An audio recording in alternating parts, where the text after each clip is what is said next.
Расында Алла Субхана ва Тағала адамдарға деді, мынау таңның атуы бар, күннің шығуы бар. Осы аралықта Алла Тағала сол күннің ризығын бөледі дейді. Бөлінеді, ризық бөлінеді.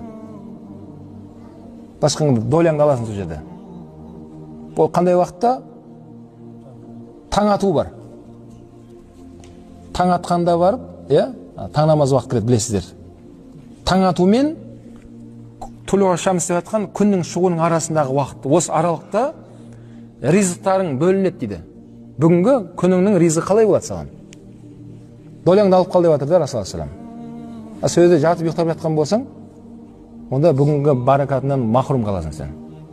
Сосын жүресің, жеткізе алмай қиналдым дейсің, не болып кетті дейсің, сұрап атын болмай жатыр дейсің.